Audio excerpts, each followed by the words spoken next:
Assalamualaikum warahmatullahi wabarakatuh. Selamat pagi, salam sejahtera bagi kita semua. Salam Om Swastiastu, Namo Buddhaya, salam kebajikan. Perkenalkan, saya adalah Arditya, dosen program studi nautika jurusan kemaritiman Politeknik Negeri Samarinda. Pada video kali ini, saya akan menyajikan PDD UKT-PT, pernyataan diri dosen untuk unjuk kerja Tridharma Perguruan Tinggi pada unsur pengajaran dalam sertifikasi dosen tahun 2026. Mata kuliah yang akan saya sampaikan di dalam video ini adalah mata kuliah Bahasa Indonesia yang merupakan satu di antara beberapa mata kuliah dengan bidang keahlian saya dalam menjalankan Tridharma Perguruan Tinggi dalam bidang pengajaran, yaitu Bahasa Indonesia. Penyampaian materi perkuliahan akan disampaikan dengan proses DIA, Delivery, Interaction, dan Assessment, yang diawali dengan penjelasan kontrak perkuliahan yang memuat deskripsi mata kuliah, materi, CPL, CPMK, serta metode pembelajaran dan penilaian yang di kemudian hari juga akan dilanjutkan dengan beberapa penjelasan-penjelasan seputar mata kuliah terkait. Mata kuliah ini tentunya memiliki bobot 2 SKS yang diperuntukkan bagi mahasiswa semester 2. Untuk itu, semoga video ini nantinya dapat bermanfaat bagi kita semua. Terima kasih. Wassalamualaikum warahmatullahi wabarakatuh dan selamat menyaksikan. Assalamualaikum warahmatullahi wabarakatuh. Waalaikumsalam warahmatullahi wabarakatuh. Selamat pagi. Salam sejahtera bagi kita semua. Salam Om Swastiastu, Namo Buddhaya, salam kebajikan. Pada pagi hari ini kita akan membahas satu materi perkuliahan yang kita kenal dengan morfologi bahasa Indonesia dalam penyusunan karya tulis ilmiah. Namun sebelum perkuliahan dimulai, saya akan melakukan absensi terlebih dahulu. Yang pertama, Armando Rizky Paulus, Vera Palimbu, Muhammad Noval Setiawan, Andre Kurniawan. Baik, semua hadir ya. Kita lanjutkan untuk materi perkuliahan pada pagi hari ini. Namun sebelumnya, saya akan menyampaikan apresiasi setinggi-tingginya bagi rekan kita yang mendapatkan Piala Gubernur terkait dari Lomba Korsik tingkat Provinsi Kalimantan Timur. Kita beri aplaus kepada Chandra Bima Kabar.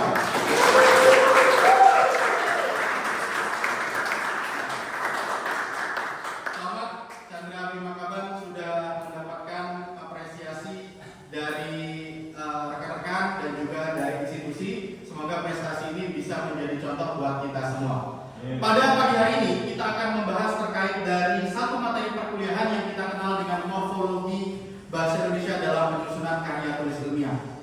Untuk itu saya akan memperkenalkan apa sih materi yang akan kita bahas pada kesempatan pagi hari ini. Namun sebelumnya kita akan berkenalan dulu dengan satu materi dengan deskripsi mata kuliah yang akan kita sama-sama bahas. Deskripsi mata kuliah Bahasa Indonesia merupakan mata kuliah yang akan membahas mengenai teori dan teknik bahasa Indonesia secara lisan dan tulisan dengan baik dan benar melalui komponen materi dan teknik dalam penyampaiannya. Dan tentunya capaian program studi yang dibebankan pada mata kuliah di pagi hari ini adalah menginternalisasi nilai, norma, dan etika akademik, menunjukkan sikap bertanggung jawab atas pekerjaan dan bidang keahlian secara mandiri dan kelompok, mampu bekerja sama berkomunikasi dalam setiap pekerjaan, mampu menyusun laporan hasil dalam proses kerja yang akurat, sahih, dan terpercaya, serta efektif kepada pihak yang membutuhkan. Ini adalah capaian program studi yang dibebankan pada mata kuliah kita, dan tentunya capaian pembelajaran mata kuliah kita nantinya adalah mampu berbahasa Indonesia dengan baik dan benar, baik secara lisan dan tertulis untuk penulisan karya tulis ilmiah. Dan tentunya kemampuan akhir yang akan diharapkan bagi kita nantinya adalah untuk dapat memproduksi karya tulis ilmiah dengan baik dan benar yang akan kita gunakan sebagai syarat kelulusan di program studi nautika jurusan kemaritiman Politeknik Negeri Samarinda. Untuk itu, Anda semua harus memahami bahwa di dalam materi kita nanti akan ada tugas kuis yaitu sebanyak 20% bobotnya lalu ada UTS 30% dan ada ujian akhir semester yaitu 45%. Serta ada kehadiran yang akan kita sama-sama nilai sebanyak 5%. Selanjutnya kita akan bahas terkait dari materi kita di hari ini.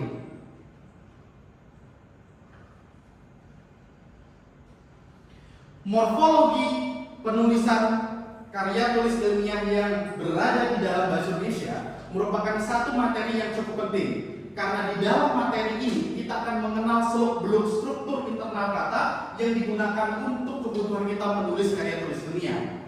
Satu contoh di antaranya adalah kita mengenal sejauh mana sebenarnya seluk-beluk internal kata ini akan membantu kita dalam proses menyusun kalimat demi kalimat sehingga terbentuklah suatu wacana karya tulis yang kita sebut paragraf. Morfologi adalah salah satu cabang linguistik atau ilmu bahasa yang menyelidiki seluk-beluk struktur internal kata. Saya akan mencoba melakukan suatu persepsi untuk mengingat kembali di pertemuan kita minggu lalu tentang sejarah, ragam, dan fungsi bahasa Indonesia. Sejarah, ragam, dan fungsi bahasa Indonesia di pertemuan minggu sebelumnya kita membahas terkait dari apa sih fungsi dan ragam bahasa Indonesia untuk perkuliahan, yaitu untuk membingkai cara berpikir kita untuk dapat berpikir secara ilmiah dan digunakan untuk kehidupan kita sehari-hari. Nah, salah satu goal di pertemuan minggu lalu sinkron, nyambung, dan relevan di pertemuan kita hari ini, yaitu untuk membentuk satu kerangka berpikir bagaimana caranya mudah untuk menulis karya tulis ilmiah.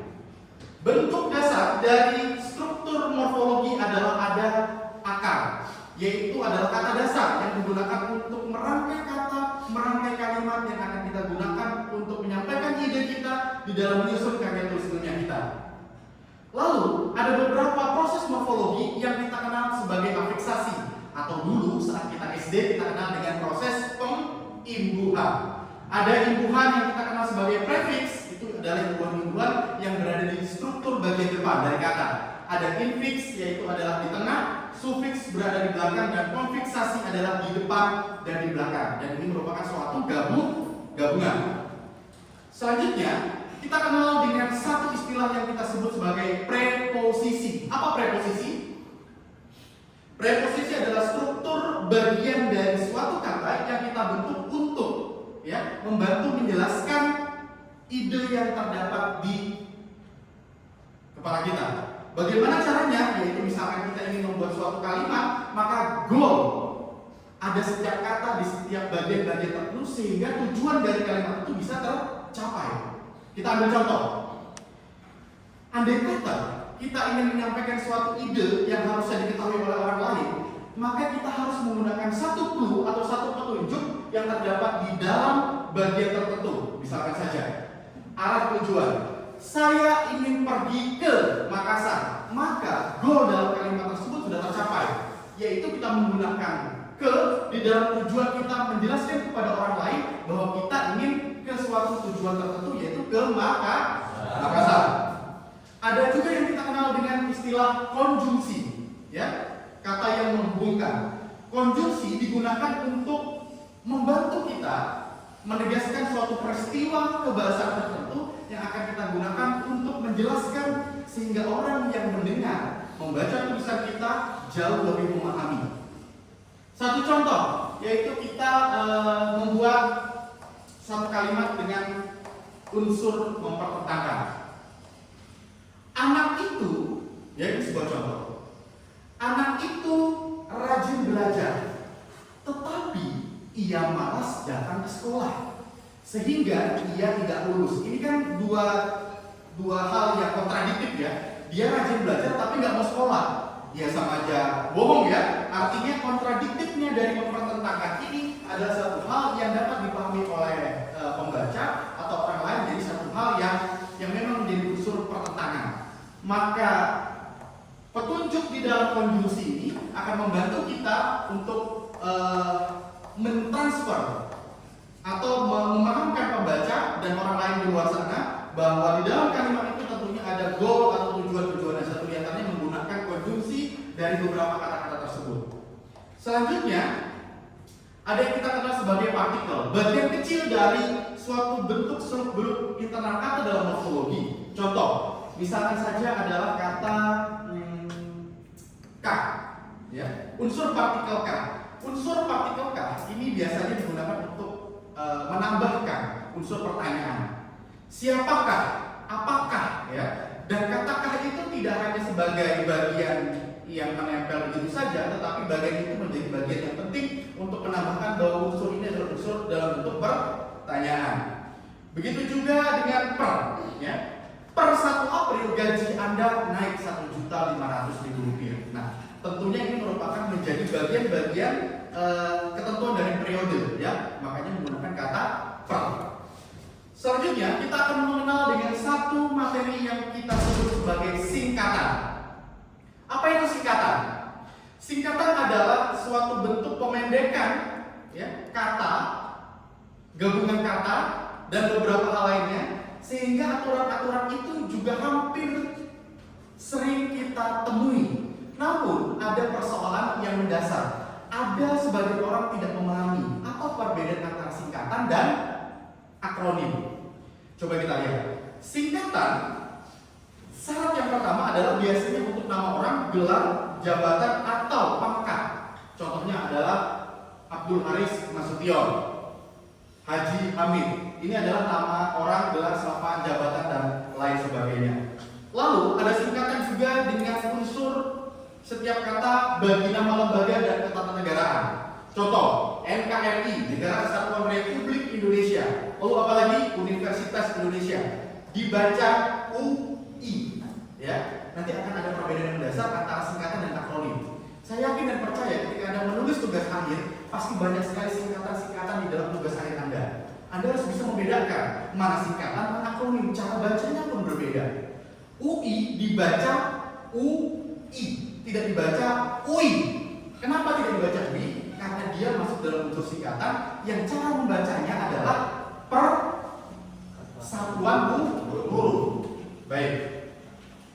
Singkatan juga ditulis untuk bukan nama diri, PT, perseroan terbatas, sehingga perlu saya sampaikan di dalam penyusunan tugas akhir, penulisan PT itu tidak menggunakan titik, ya.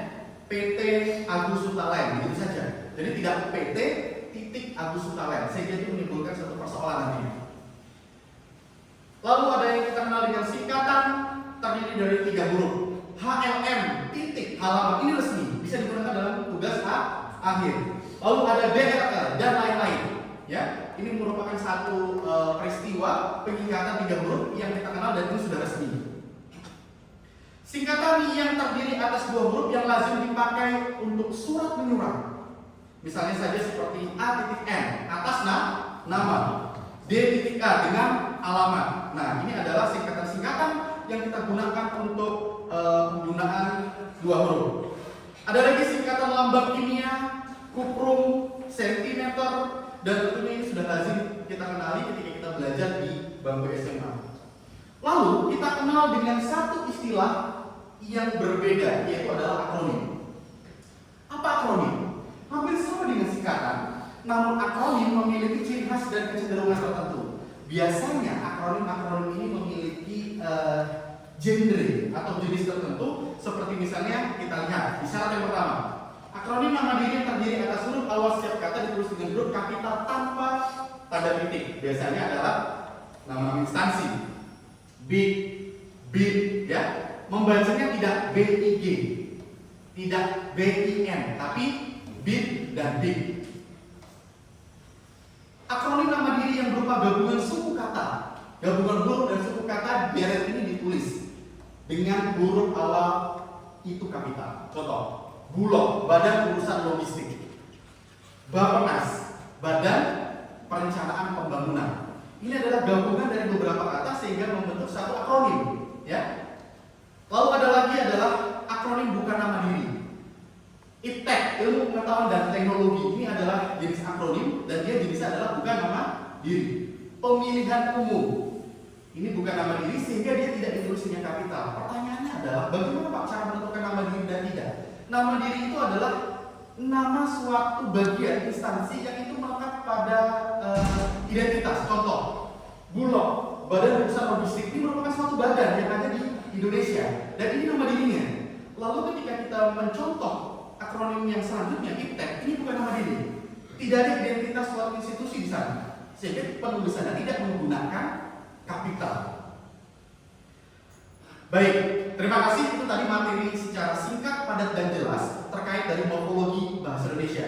Namun sebelumnya saya akan mencoba untuk melakukan interaksi ya kepada Anda untuk mengetahui sejauh mana Anda memahami materi-materi yang telah saya sampaikan. Untuk itu sebelumnya, apakah ada yang ingin bertanya? Silakan. Ingin bertanya, Pak. Baik, silakan, Armando. Apa perbedaan singkatan dan akronim? Baik. Sebelumnya kita tadi sempat membahas terkait dari singkatan dan akronim ya. Apa sih perbedaan singkatan dan akronim? Pada prinsipnya keduanya merupakan satu rumpun pembahasan yang serupa. Namun perbedaan yang mendasar adalah dari syarat-syaratnya. Ketika kita menggunakan singkatan di dalam proses penulisan, maka singkatan itu perbedaannya lebih ke bagaimana cara proses penulisannya, penyebutannya, dan beberapa hal lainnya. Berbeda dengan akronim, akronim cenderung lebih gampang disebut, gampang dilafalkan, dan biasanya gabungan dari beberapa kata dan membentuk suatu penamaan baru. Contoh, pusat kesehatan masyarakat, maka disingkat Puskesmas, ya. Ini adalah salah satu bentuk apa? Akronim. Nah, dan ini merupakan salah satu hal yang perlu Anda ketahui, ya. Sehingga perbedaan singkatan dan akronim lebih kepada syarat penggunaannya. Keduanya hampir mirip dan serumput, namun yang menjadi perbedaan dasar adalah cara penyebutannya, cara pelafalannya, dan cara menuliskannya. Baik, terima kasih Armando tadi sudah bertanya. Saya akan menanyakan satu soal ya untuk mengecek apakah Anda memahami dan mengerti tentang beberapa materi yang tadi saya bahas ya. Baik, Arbain ya, saya mau coba tanya. Apakah Politeknik Negeri Samarinda tulisannya kan Polnes ya? Ini merupakan singkatan atau akronim? Berikan alasannya. Untuk tulisan Polnes itu termasuk akronim, Pak, karena singkatannya dapat dibaca dan dibaca. Baik, benar? Ya, beri dulu untuk Arbain. Terima kasih Arbain sudah membantu menjawab.